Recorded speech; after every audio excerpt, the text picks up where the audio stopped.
Today we're going to talk about how to write a book about your life and how to grow your business at the same time. Hi everybody, welcome to Double Your Sales Now, where you learn all the tips, mindset shifts, tools, and strategies to 2 times your sales in any niche.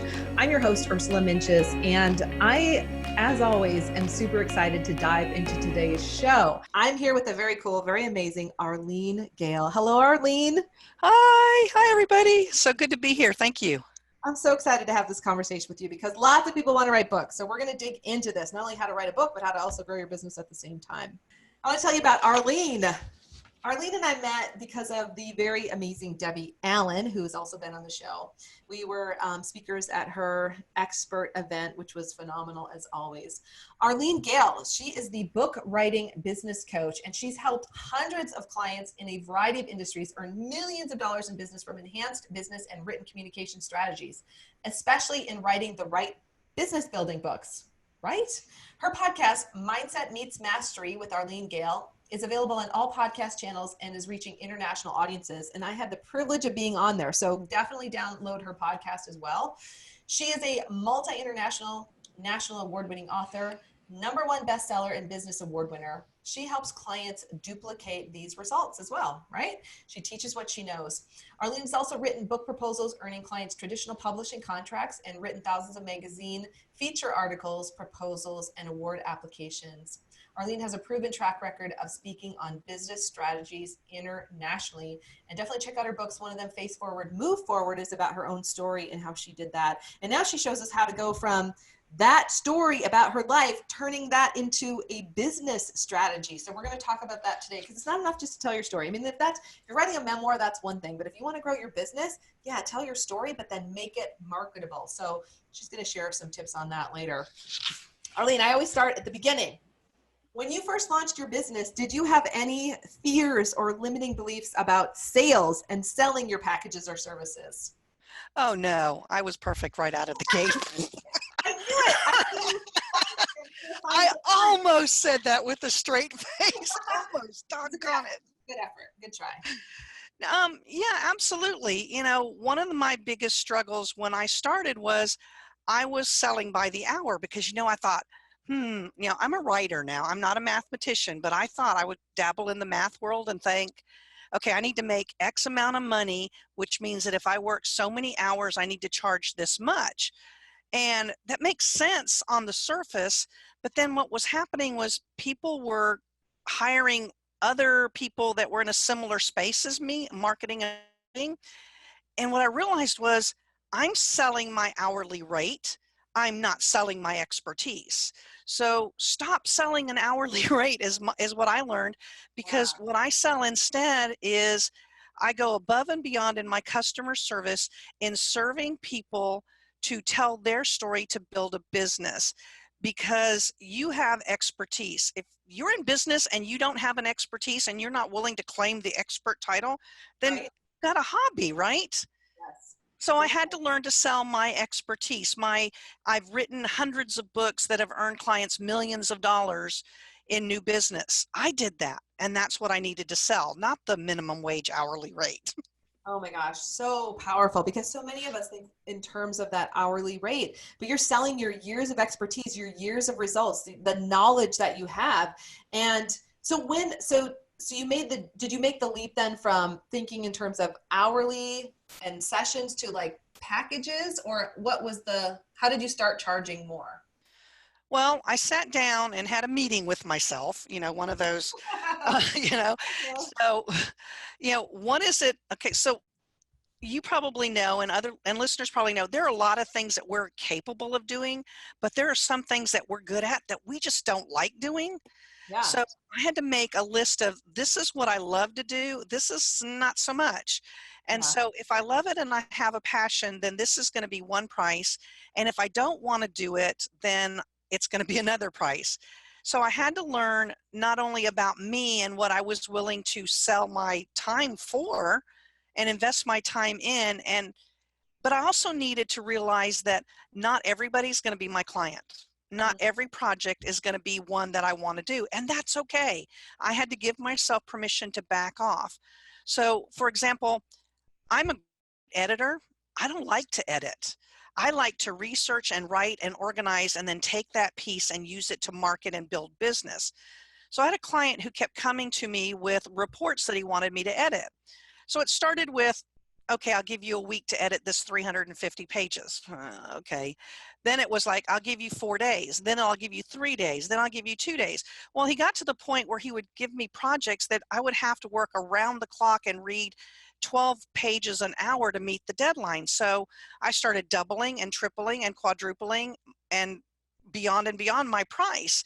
And he kept buying my time. And part of me finally went, you know what? It's just not worth it. It's not healthy, and it really doesn't bring me joy. So again, it was not all about selling to make the money. It was about meeting my passion and having the joy when I use my passion to help you grow your passion. Right. And for our listeners, I know I can feel this right now. I mean, that it sounds like such a simple thing to do, but it doesn't mean that it's easy. How long did it take, or how did you make that shift to really, really start to charge what you were worth? Was it this particular client that helped you see, wow, like I don't love doing this. I had to charge more for this. But what about, like, did that then flow into the areas of your business that you really love to do? Did you start charging more for those? Like what was that internal shift like? Well, you know, it's taken me 30 years to be an overnight sensation. Have you heard that? You know, so I've I lived. mean, I'm kind of in the same boat. It's taken me several decades to be an overnight sensation, a business success. And so Yeah. part of it being in business is you always have to consistently fine tune and narrow. And part of that, again, was not every someone I wanted to work with. You know, I get people who say they want to write their story. Okay, tell me how or why you want to write the story. Well, I just want to get back at my parents, or I just want to do this. Or I don't want those kinds of parents or projects. I want to change the world in a positive way. And I believe when we're living our passions positively, that we can make a huge impact on the world. And so that's kind of, there was a Yeah. lot of self-reflection and personal ethics and core values. When you're true to your core values, sometimes we get that little Jiminy Cricket voice that says, maybe not. And you Yeah. have to be true to that and listen to that, because it isn't always about the money. And when you chase your passion versus chasing the dollar, I think you become more confident, and people see that, and it comes off as service as opposed to sales, and people resonate with that differently. Mhm. So I think that is a challenge for people. Like you know, there's that old adage of, if you follow your passion, the money will follow, or if you focus on the passion, the money will follow. I don't think that's always true for everybody, because I know artists who are following their passion who aren't charging what they're worth at all, right? And so how, for someone who's sitting out there going, oh, that's great, Arlene, you did it, but like, how can I do it? Like, what advice would you have for them when it comes to how like, can I double my prices? Like, how do I increase my prices? How do I keep my confidence? What if I have a belief that, like, some people think, oh, that people are going to think it's all about the money for me if I raise my prices? Like, what would you say to them right now? I've been in business for myself for 30 years. My branding has changed and gotten more focused and more directional as I go. I constantly review my packages and my pricing. And I had to get over the not charging what I was worth issue. And what I was, the more I charged, I know this is going to sound a little tacky, and please, I apologize, but the more, you probably know where I'm going, but the more I charged, the better, more serious client base I got. Amen. It eliminated the wire or the whiners. It eliminated the people who wanted me to do everything for them, but told me and were charged accordingly to, I'm going to do it myself. I just need your guidance. So when you raise your prices, there are some unintended consequences. And I think that makes your life easier. But then absolutely, you will have industries that, you can price yourself out of that industry because of technology, either because of the industry itself or technology changes. So you constantly have to figure out, who's my client, and it's not just who are they. There's that demographic stuff, but there's also the psychographics, Yes. and that more fuzzy, warm, squishy, emotional stuff that a lot of people don't like to pay attention to. But it's also, how do you talk to them appropriately, and where do you find them? Because if you don't know where to find your client, you're never going to be able to connect to do business with them. So it sounds simple, but it's multi-leveled, and it Yeah. starts with you and what you exude and what you're looking for. When you really have laser focus on who you're looking for in the projects, it's so much easier than to draw them. You draw in what you put out. Yeah. And it's such a great point about who you're being, right? Like that's also, it sounds like what you're saying is who you're being and how you're showing up, and what you're exuding is who you're attracting to you, or who you are attracting to yourself. And we talk a lot about this at sales camp, just this idea of, you are your top 20%. So if you don't like who's showing up, like, what do you need to work on inside yourself, right? And I just talked about this on another show recently. Like, I am a work in progress. We're all works in progress.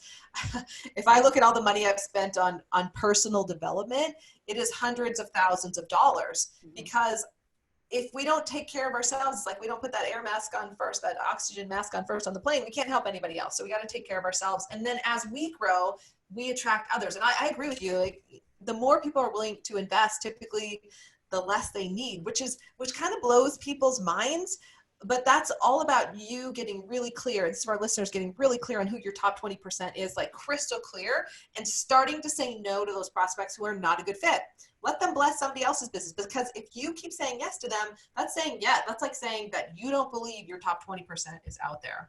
Well, and if you set a price based on this, and you're bringing in, especially in the book writing business, there are people, my programs are not cookie cutter connect the dot programs. My programs are designed to meet somebody on that journey where they are. Yeah. So if somebody is way far back on that journey, I don't want to sell them a different package, or a package that's meant for somebody who has a business already, has lots of content versus no content. Mm-hmm. So I meet them where they are. And part of meeting them where they are for me often is not getting sucked in. Oh, I love you, but, well, whatever you say before the but is negated once you say but.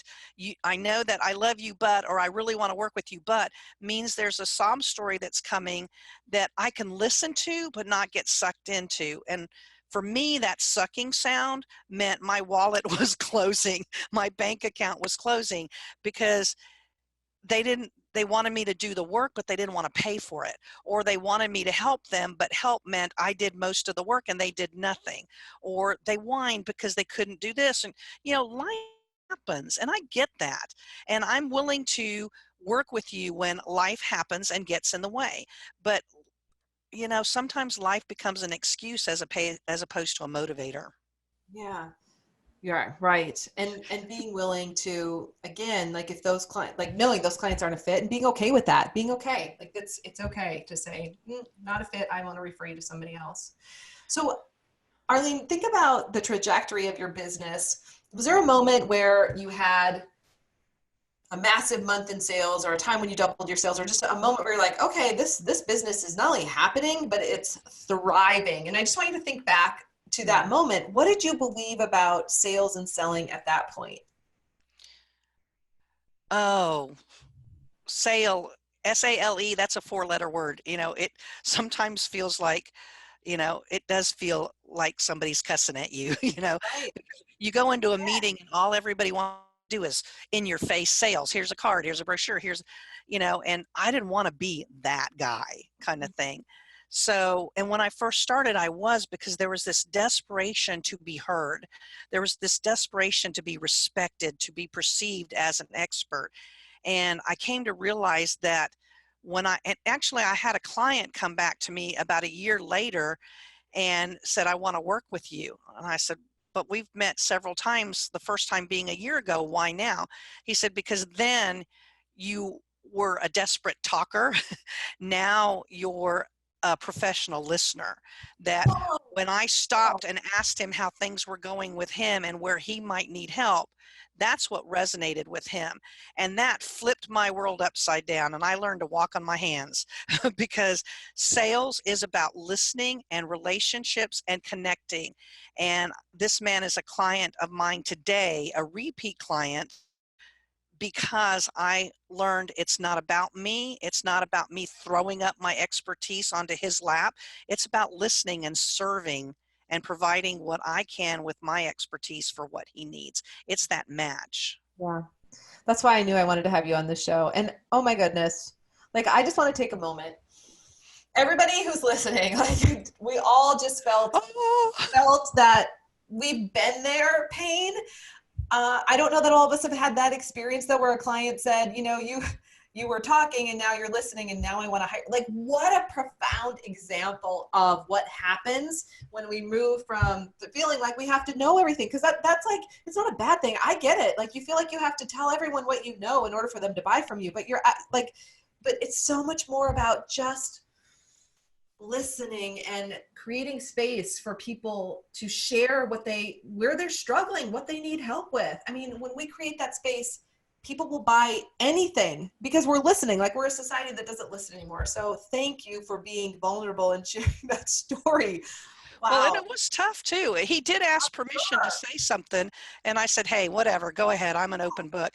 And when he told me that, it was hard to maintain my balance. You see the cartoon characters with the little stars, because I Yeah. really did feel like I had been kicked in the teeth, and oh, how embarrassing that I had done that.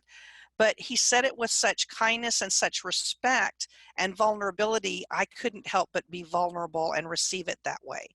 And that one thing, that one mindset shift of listening instead of talking, was what I think started to really get my business moving, because it's not about sales, it's about service. Yeah. And and do you think serving is also about receiving money and people paying for you for those services? Absolutely. I I don't see anywhere in the Bible, and that's my reference point for how I behave, that it says not to make money. There's a difference between greed and providing for your family. Yeah. And you have God-given talents that should be used in such a way to make a positive impact in the world. And I don't mean the whole world, because that's too big for any one person to do. But if I help you and they pass it forward and pass it forward, now we're impacting the world. But yeah, money, my banker wants money for my mortgage and my car payment. They're not going to give me a house. My doctor is not going to do surgery on me if I need it just because he's a nice guy and he likes my hair color. I mean, it's the system that we're in. For better or worse, there's no shame in asking to be paid what you're worth. But first, you got to find your worth. Yeah, and there's the law of circulation. Like the money's got to move, and so it's because I wanted to talk about this because I think people can get stuck on that word service and be in service all day long and never make a dime, right? But you're not. I don't think you're truly in service until you get paid, because Mhm. it's not even. And when it's not even, things get kind of funky and weird stuff happens in that business relationship. So that full circle has to happen. So Well, and you know what? One of the things for me is I'm very passionate about this nonprofit, and I've actually created a nonprofit. But for me to be passionate about supporting and serving in that little area, I can't do if I don't make money. right, And I can't take care of my children. I am tasked to take care of my children. So those things require money. So money is not a four-letter word, but are you earning an income or are you being greedy? Yeah, those are two different things, but I have worth, and I'm going to charge what my worth is, because anybody can write a book. Not anybody can write a powerful and profitable book that's going to help them build business. That's the difference. If you just want to write and publish a book and then come back to me later, which people have done, and say, my book didn't sell, it's an inanimate object. It's not going to sell itself. What plan did you have for it to sell? Oh, I don't know. Well, my snarky inside voice goes, well, then it's doing exactly what you planned for it to do. You sure. have to have a plan. Right. Yes, and a plan that keeps the money circulating, the profits happening. And so on that note of selling, In terms of your own business, I could ask this in many different, but in terms of your own business, what are the top 2 sales strategies that you've used in your business that you feel the most strongly about that have moved your company forward the fastest? Be clear about my programs and why I am the one who's providing the best program. I just gave it a minute ago. There are lots of people out there who can help you write a book so that you can say you're a published author. But do you want to say you're a published author and earn money so that you can build a business, build an income that will last you by writing a powerful book? You don't need 10 or 20 books. My first book, Face Forward, Move Forward, has been out 4 years. I'm still booking speaking gigs around the world based on topics from that book because Yeah. I wrote it that way. Yeah. And that's what I help people do. So, and I get people along the same lines as I get people who say, well, I've been trying for months or years to write my book and I just can't do it. So if you can't write a book, if you can't write your book, your story about your life or your business, you're writing the wrong book. Mm. Writing the wrong book. Mhm. So it's about developing your foundational marketing plan, because if you try and sell the book after it's written, it's too late. Mhm. So if you wait, it's too late. You need to do your marketing plan up front because that impacts your content of the book. And if you're struggling to write your book, then you're writing the wrong book. Got it. Those would be the 2 things I would ask people to look at. And don't worry about how long it's going to take you to write your book. That's the number one question I get all over the world when I speak. How long is it going to take me to write a book? I don't know. When are you going to get started? Okay. Just start. So let's tie to that note. That's perfect. So the strategies that you use to grow is to be clear about what you're selling and how you're saying what's your unique value proposition. Why is it powerful? And then also to have a clear marketing plan. So moving into the book writing arena, what are the 2 to 3 strategies that you share with your clients, like about getting that book out there? I think we started to touch on them about how to write the book, get the book out there. Like, what do you want to share with our listeners about your area of expertise? Because we know you help them write books and grow their businesses. So I think it's important that people understand why they're writing the book. Do you want to be a speaker? Do you want to be a life coach, a one-on-one coach, or do you want to do workshops, whether you're hosting your own or doing them hired to be brought in by other people? Why you want to write the book is the self-reflection that then impacts the content of the book. And then there's the target market issues, the who are they, where are they, how do you talk to them? And so many people go, when I talk about target market, they roll their eyes and they go, I know, Arlene, we know age, education, gender, socioeconomics, blah, blah, blah. But they never look at the psychographics, the warm, fuzzy stuff. It's intimidating to look at that by some people, because that means that they have to figure out what are their customers' pain points and how do they address them? How do they solve them? Which means, what are the mistakes you've made? What are the stumbling blocks you've had and how did you overcome them? Because you want your reader to say, they get me. And that means that sometimes a person has to be vulnerable, and that's hard to do when you're talking about combining your personal path, your personal trajectory with what you do in business. Yeah. And then competition. So many people come to me, I have no competition. Yeah, you do. Just because you don't know they exist doesn't mean they don't exist. You need to know how you're different and why you're different, or how you advance the cause more than your target market, because that helps you again with the content of the book. Yeah. Helpful. Thank you. Thank you. And when you were talking about that earlier, like how people do ask, like, how long is it going to take me to write the book? And I want to go there because that is a question I get a lot as well. A lot of people want to write the book. How long is it going to take? What's your biggest tip? Like your number one tip about getting the book written? Is it to write every day? Is it to get started? Like, what do you talk about in this area? Number one, you're going to make me just do one. Okay, 2. You're so good to me. Well, the number one thing is, don't start writing your book until you have that marketing plan. You have to have the marketing plan. You have to answer all of these questions. I've written book proposals for people who have sold their book to mainstream publishers and gotten huge advances. And I say that, and then people say, well, I'm just going to self-publish or hybrid publish. I don't need a proposal. Yeah, you do. Because if you don't answer those questions, you're going to flounder around directionally and not know your content is not going to be clear, and therefore your book is not going to be sellable.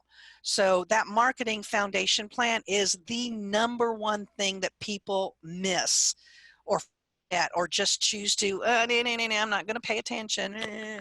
But you have to. You just have to, or you're not going to write a sellable book.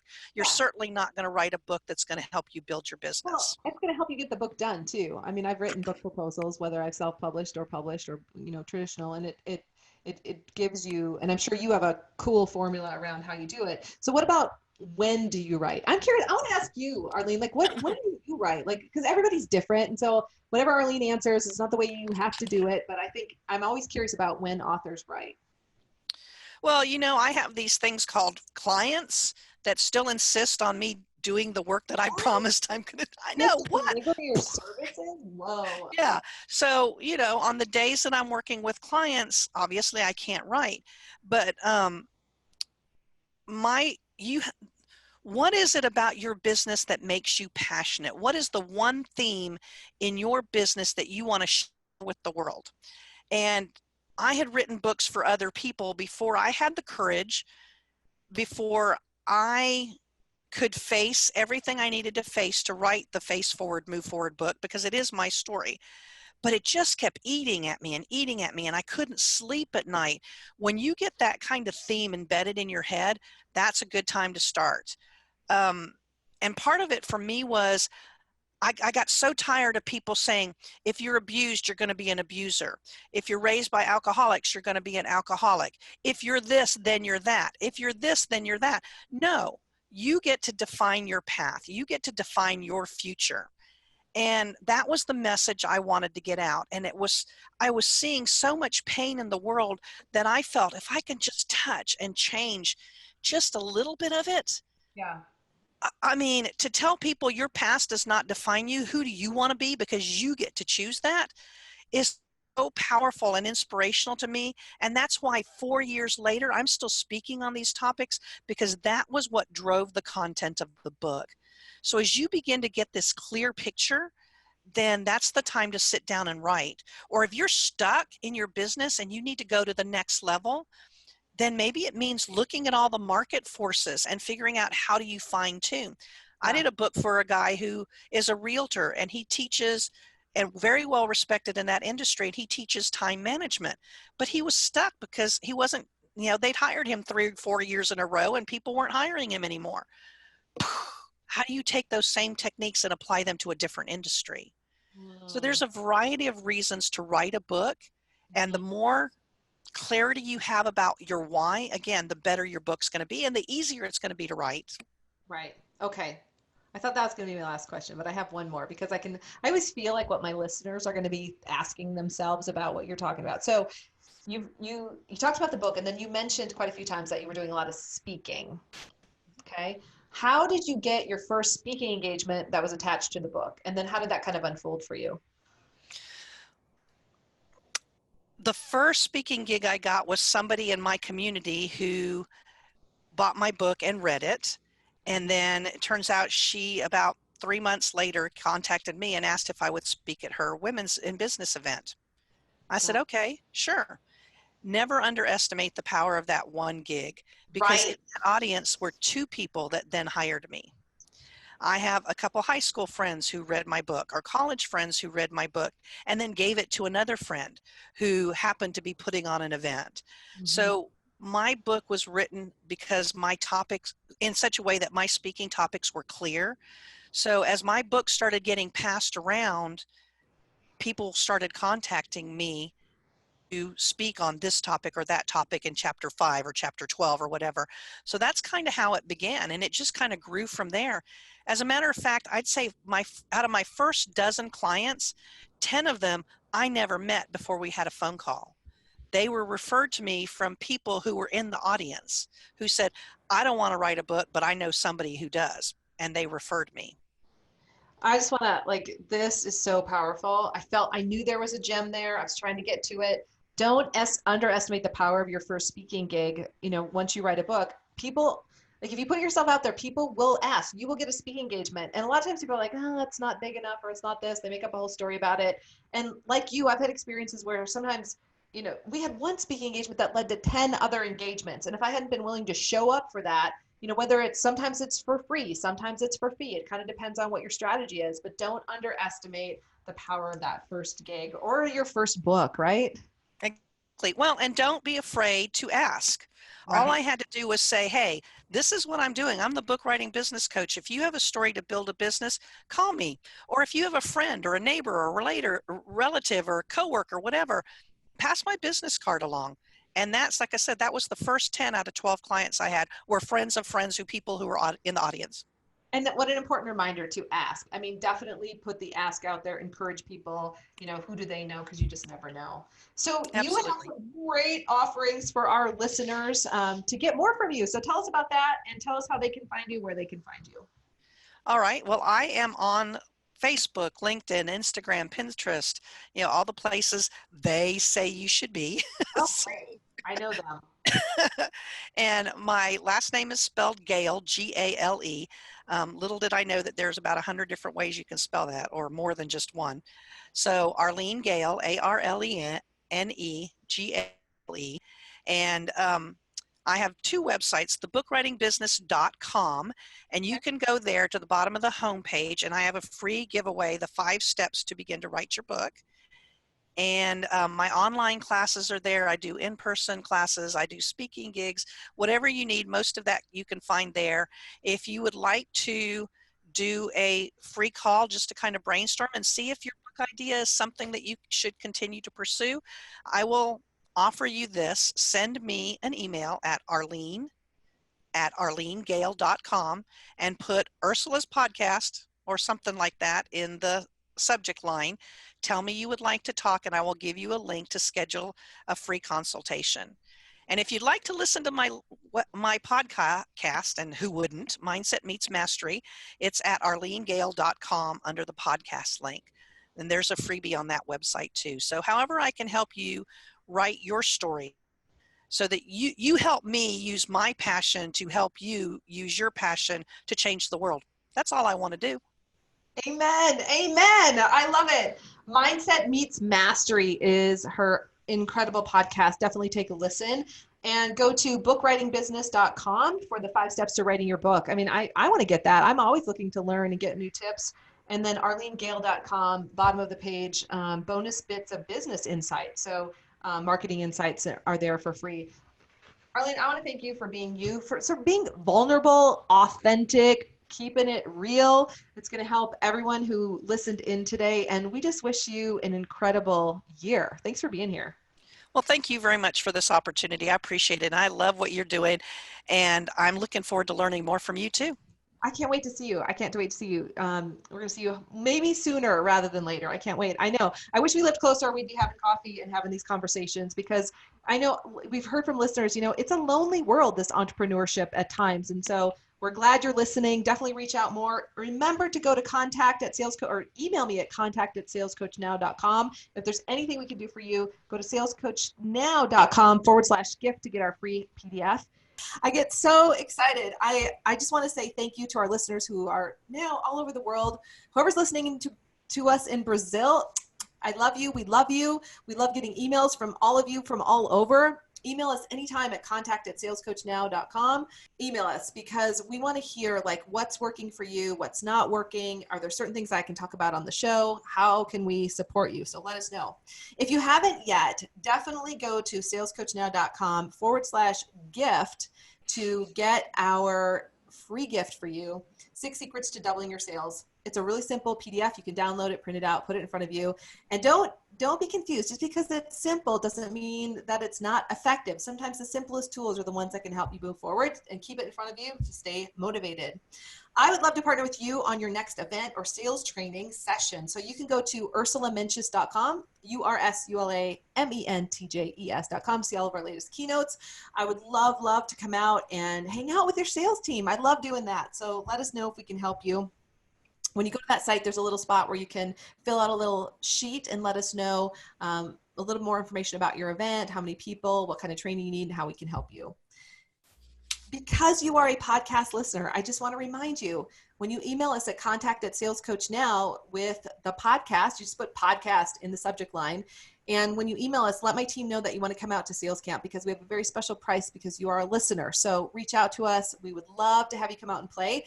We have sales camps in San Diego if you want to go somewhere warm, or Minnesota. The Twin Cities area. So you can come out in the middle of winter. It's very inexpensive. I can tell you, it's very inexpensive to fly to Minneapolis right now. So come out and play. If you love the show, I hear from you guys. You're like, I'm on the podcast. I listen to every show. Please leave us a review on iTunes. It helps other people see how the show could help them as well. And feel free to share it with your friends, of course, and your colleagues and your neighbors and whoever you want to help out. Thank you so much for checking out this video. Subscribe and ring the bell if you haven't yet. And if you want to check out more videos, tap the screen right here.